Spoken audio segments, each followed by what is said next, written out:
Bismillahirrahmanirrahim. Assalamualaikum warahmatullahi wabarakatuh. Selamat pagi anak-anak. Pertama-tama Ibu ucapkan selamat untuk kalian semua karena kalian sudah naik ke kelas 9. Semoga di kelas 9 ini kalian bisa lebih dewasa, bisa lebih rajin lagi belajarnya, dan tetap semangat. Walaupun sedang pandemi COVID-19 ini, jangan sampai kalian jadi menurun gitu motivasi belajarnya, tapi harus lebih semangat. Kalian bisa membuktikan bahwa dengan keadaan apapun, kalian belajar dimanapun, bahkan belajar di rumah, kalian mampu melaksanakan pembelajaran secara tanggung jawab. Nah, anak-anak, sebelum Ibu memulai ke materi, ada hal yang ingin Ibu sampaikan dalam pembelajaran kelas 9 ini. Kita selama 2 tahun sudah belajar bersama. Nah, sekarang 1 tahun lagi kelas 9. Ibu harapkan pembelajaran ini menjadi pembelajaran yang menyenangkan. Ibu ingin keseriusan kalian karena kelas 9 ini kemungkinan Ibu akan sedikit memberikan materi dan diakhiri dengan berbagai macam bentuk soal. Jadi kalian harus bisa sudah mulai berlatih dengan latihan. Jadi mohon saat Ibu memberikan materi secara singkat, tolong dipahami. Kalau memang ada yang kesulitan, kita bisa bekerja sama atau berdiskusi melalui via WA pribadi ya. Nah, Ibu akan menyampaikan mengenai materi kita dan KKM untuk kelas 9. Untuk KKM kelas 9 itu ada di 74. Jadi kalian harus bisa lebih mencapai lebih dari 74 ya. Yang Ibu harapkan tetap kan KKM kelas Ibu atau KKM pelajaran itu dari 80 ya gitu. Jadi biar nilainya juga tidak terlalu kecil. Nah, kita mulai ya untuk proses pembelajarannya. Untuk bab pertama yang ingin Ibu sampaikan adalah teks laporan percobaan. Kita lihat di sini ada tujuan pembelajaran. Tujuan ini Ibu bagi menjadi 4. Yang satu, mampu menjelaskan isi informasi teks laporan yang didengar dan atau yang dibaca. Yang kedua, mampu mengidentifikasi informasi teks laporan pengamatan, percobaan atau eksperimen. Yang ketiga, mampu menjawab pertanyaan isi dari laporan teks percobaan yang didengar dan atau yang dibaca. Dan yang keempat, mampu membuat simpulan bahan atau alat atau langkah dan hasil dalam laporan percobaan yang didengar dan atau yang dibaca. Nah, itu tujuannya. Selanjutnya itu alur pembelajaran kita. Yang pertama itu adalah teks laporan, judul kita, mau apa yang kita pelajari. Lalu pendahuluan yang tadi Ibu sampaikan, motivasi, lalu KKM itu termasuk pendahuluan. Lalu kegiatan intinya, nah ini yang ingin Ibu sampaikan, kegiatan inti penjelasan melalui virtual. Lalu kita berdiskusi melalui secara virtual melalui grup WA. Lalu penutup, pelaksanaan diskusi dilaksanakan secara mandiri dan penuh tanggung jawab. Dan yang terakhir, pengiriman hasil diskusi, yaitu hasil pembelajarannya kalian kumpulkan di Google Classroom ya. Nah, kita mulai ya. Untuk materi pertama, kita mengenal dulu pengertian dari teks laporan percobaan. Mungkin bagi kalian kata laporan, kata percobaan itu sudah tidak asing lagi ya. Tetapi kita harus bisa sekarang lebih memahami maksud dari teks laporan percobaan ini. Nah, teks laporan percobaan adalah teks yang berisi paparan tentang tujuan, proses, dan hasil percobaan. Teks laporan percobaan merupakan teks yang menceritakan tentang percobaan yang dilakukan oleh penelitian. Jadi, teks laporan ini adanya suatu paparan yang berisi ada tujuannya, ada prosesnya, dan ada hasil percobaan. Nah, teks ini bukan semata-mata hanya teks, tetapi melihat dari peneliti seseorang. Bisa dipahami ya? Oke, selanjutnya di sini ada ciri-ciri teks laporan hasil percobaan. Yang ke-1, kita melaporkan hasil percobaan. Yang kedua, percobaan ilmiah dilakukan guna menguji sesuatu. Yang ketiga, teks laporan percobaan diawali dengan memaparkan tujuan percobaan. Keempat, memaparkan bahan dan alat yang diperlukan untuk melaksanakan percobaan. Kelima, memaparkan prosedur melaksanakan percobaan dan melakukan pengamatan. Keenam, memaparkan pencatatan hasil percobaan. Ketujuh, diakhiri laporan dipaparkan simpulan hasil percobaan berdasarkan hasil analisis terhadap data hasil pengamatan. Lalu ke-8 harus mengandung fakta. Ke-9 bersifat objektif. 10 harus ditulis sempurna dan lengkap. 11 tidak memasukkan hal-hal yang menyimpang, mengandung prasangka atau memihak, yang kita harus bersifat objektif.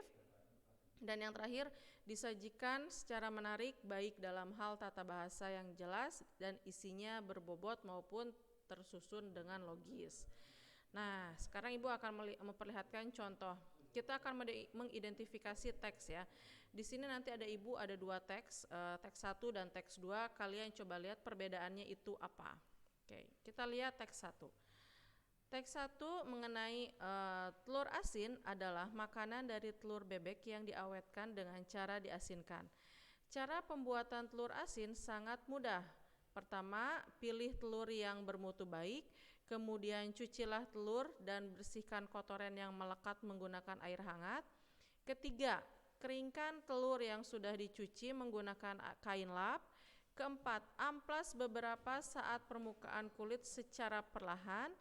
Kelima, buat adonan dari bahan abu gosok dan garam. Keenam, bungkus telur dengan adonan yang sudah dibuat keseluruhan permukaan telur.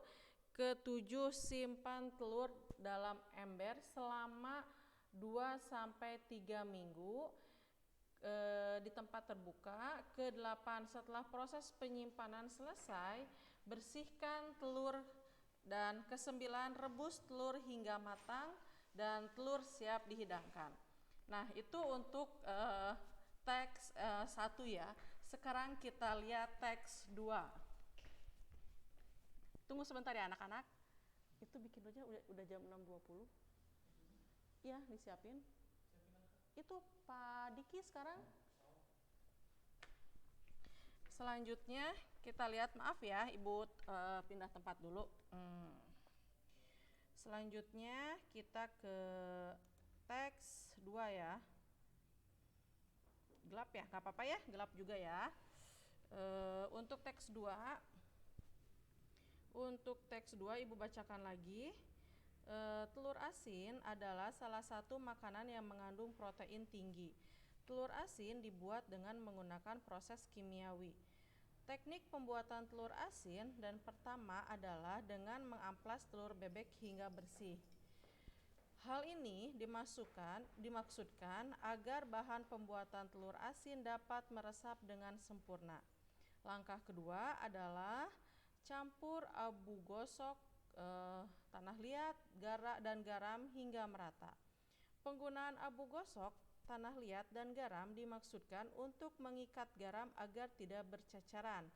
Ketiga, lapisi telur yang sudah diamplas menggunakan bahan campuran tadi.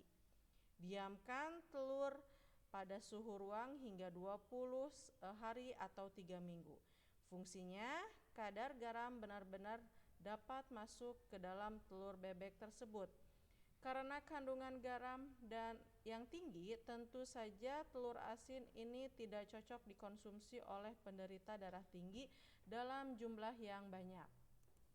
Nah, anak-anak, sekarang kita lihat perbandingan kedua teks yang tadi ya. Yang ke-1, kita sering sekali ya membahas mengenai teks, ada teks prosedur, ada teks fabel, ada teks apalagi teks teks apa ya, banyak ya, pokoknya kita banyak banget belajar dari kelas 7 kita belajar teks. Nah sekarang kita lihat teks prosedur itu apa sih gitu, kalian masih ingat kan? Teks yang 1, 2, 3 itu berarti adalah teks prosedur, yaitu teks mengenai langkah-langkah. Nah sekarang yang ke satu karena sudah terlihat, lihat nih teks 1, teks 1, teks 1, 1. Cara pembuatan telur asin sangatlah mudah. Pertama, pilih telur. Kedua, bla bla bla. Nah, ini disebut adalah teks prosedur, yaitu langkah-langkah. Yang kedua, informasi berupa petunjuk membuat telur asin. Iya, betul. Adakah petunjuknya? Berisi langkah-langkah? Iya, betul. Berisi prosedur membuat sesuatu? Iya, betul. Dan yang terakhir, hasil diperoleh dirasakan sesuai kegunaannya. Ya, betul kan? Ini nih.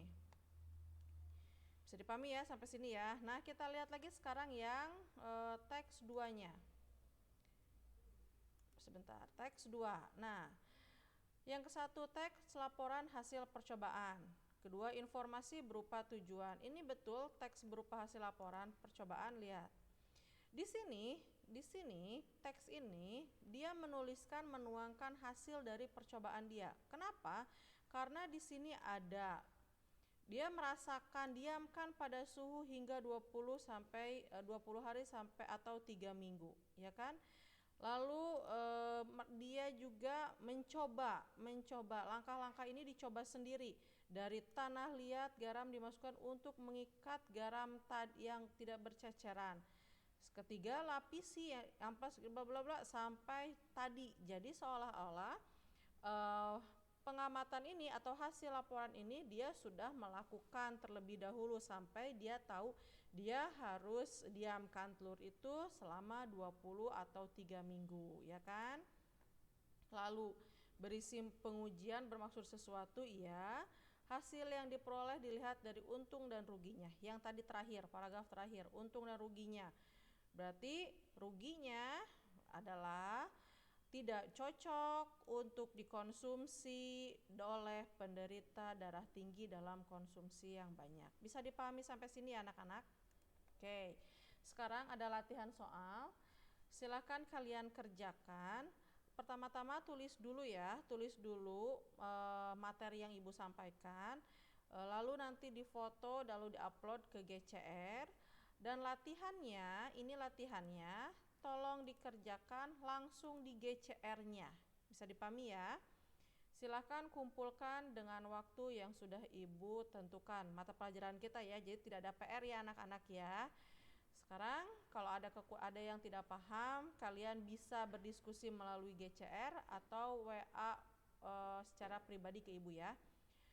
Cukup sekian materi pertama dari ibu. Semoga kalian dapat memahami. Wassalamualaikum warahmatullahi wabarakatuh.